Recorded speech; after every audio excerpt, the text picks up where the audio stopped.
Hey guys, it's me Trey sitting on my front porch and it's pouring out rain, and so I'm just kind of hanging out here doing a little reading. And this morning I was really convicted about something, and so I just kind of wanted to share it with you guys. Maybe it's something that God's working on your heart with. And I don't know, I feel like somebody today needs to hear this because I know I sure needed to.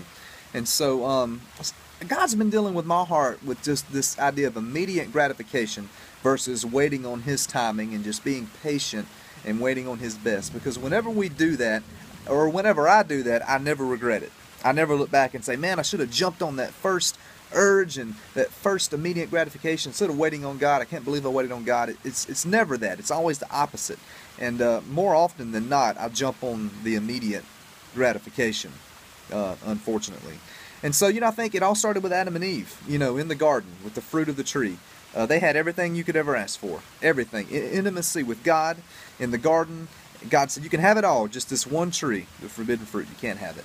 And how often do we react that way? We want what we can't have. That's how we are. It's our sinful nature. And so they did that, and of course they missed out on God's long-term blessing, had to deal with the consequences of sin. And we're still dealing with that. And we do the same thing. The reason we sin is we know it's pleasurable for a season, and we get that instant, immediate gratification. But what Satan doesn't allow us to see is the long-term consequences that come with sin. And it's that way in any area of life. It doesn't matter how you apply it. Maybe you're single, and the only thing you can think of is if I just had somebody in my life, if I were in a romantic relationship, then I can see the immediate positive things that it would have. But so what happens is you end up settling for less than God's best, and I call it you settle for M&Ms when God has a steak dinner for you. And you end up in a relationship and you basically settled, and then you miss out on the long-term blessing, and then you enter all these problems. And it can be applied to anything. Financially, it's the same thing.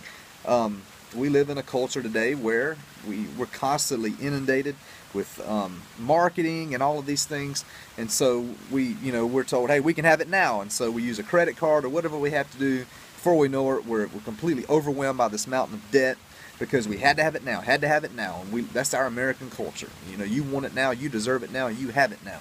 And instead of sacrificing and waiting on the right timing and doing it responsibly. And so, same thing with, we can even say the same thing with food. When I see the hot now and ready sign at Krispy Kreme donuts, I gotta have a Krispy Kreme donut. Problem is, if it were just one, that would be one thing, but I can't stop after just one. I could clean out an entire box with no problem. At first, it's immediate gratification because Krispy Kreme is the best, right? I mean, they're going to be in heaven, no doubt. But then afterward, I feel horrible because I've just knocked out a box of Krispy Kreme donuts. Not healthy, and I feel horrible. And so long term, once again, it's a mistake. It's the same thing with career. God, what career do you want me to do? Where do you want me to go to college? Where do you want? God, what's your plan for my life? What's your will for my life? We want to know immediately. God, I want your treasure map. I want your plan just laid out, the full itinerary. When sometimes God just says, just wait. Just enjoy intimacy with me and just wait, and the timing is going to be right. It's going to be perfect. Just serve, just follow me, just be obedient to what I've called you to do today. The long term is going to work out, and it's going to be exactly in my timing. It's going to be perfect timing. And so, what's my point in all this? Sometimes it's best to not just look at things as what's going to give me pleasure today or immediately this moment, but how is this going to impact not only my life, but ultimately the glory of God and the kingdom of God in the long term, and obviously for eternity.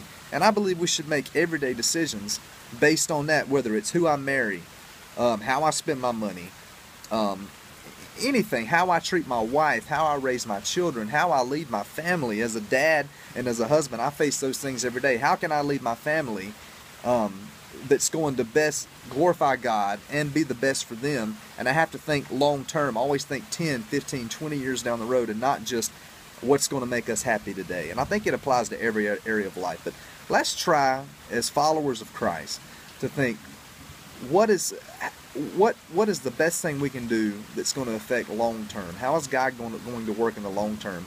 And sometimes God says, right now, just wait. Be intimate with me, get to know my character, and just enjoy God. Spend time with Him, and those things, other things, they'll just fall into place. And let's not be so less patient and so quick to jump the gun and make emotional decisions based on what I think's best in the here and now. And let's just get to know God, and let's wait on His perfect timing and wait on His best. And I think that applies to every area of life. But anyway, I hope that's encouraging for you guys today. Ramble officially over. Y'all have a great day. Love you guys.